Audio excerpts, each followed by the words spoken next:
All right, I probably titled this video something along the lines of landowners and ILV stakers must watch. And I promise this is not a clickbait video here. This is actually really important, I think at least.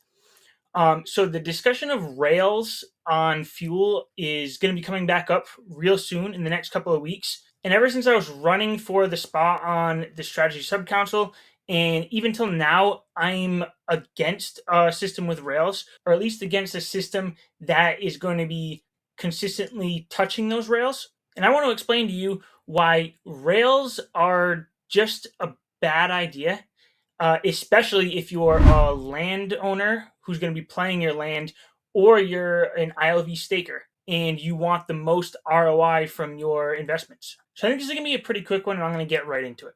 So here's the whole idea here. If we have a spectrum of prices, it doesn't really matter what's going on here. This is just money. Now let's pick one specific action. So let's say travel cost for a stage one travel. Now, the first thing to consider is that we have no clue what the price is going to start out as, because it's just based on supply and demand, supply from the landowners and demand in the overworld. So it could start at any price. Let's just say it starts at $1. Now let's say there's a predetermined upper rail decided by the council and team, and for whatever reason they decided that the best possible price is $2.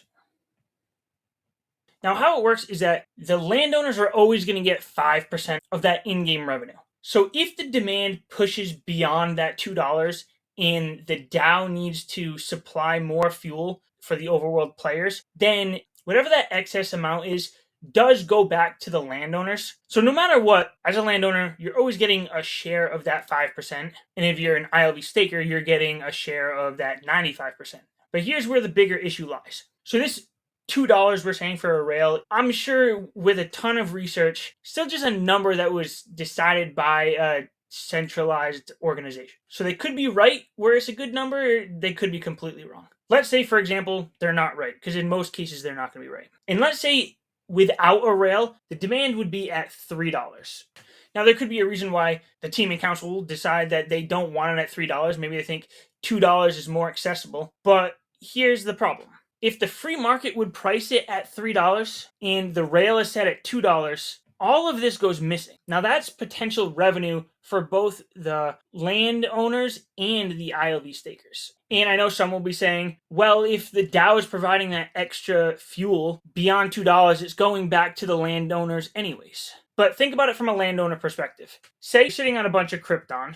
It doesn't really matter how much. But then the Krypton price goes up, 197, 198, 199.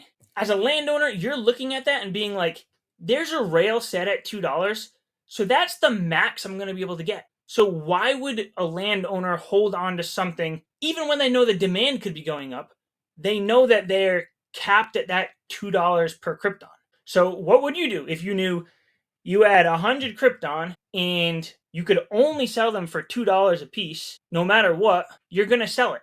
Why would you not sell for max value? So in theory, the DAO isn't really going to be providing any extra Krypton here, because all of the landowners are just basically become forced sellers, right at that $199, $2 price point. And even as an ILV staker, if fuel is capped at $2 when it wants to be $3, you're getting a share of 95% from a $2 price versus a $3 price. Now, there's a case to be made that in the first few months, maybe 3, 4, 5 months, that the land won't be mature enough to be producing enough fuel.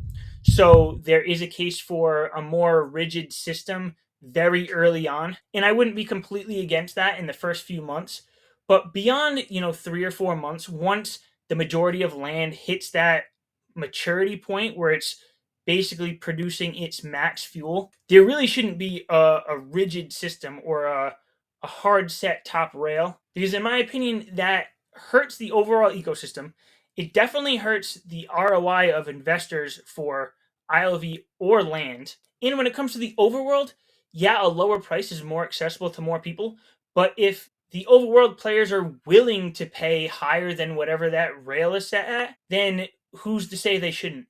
And on top of that, I'm also not opposed to trying to keep that price in a lower range. I'm not saying let it run free, but going back to the proposal about fuel balancing, I came up with like an automated system so that as the demand goes up, you actually produce more fuel. And I think those balancing comes into play a lot here, because if you balance the right way, you can probably keep the price around that $2 that you want, but you're still allowing the revenue to come in. How that would look is that instead of, having 100 Krypton that you're basically forced to sell at $2, maybe now you have 120 Krypton.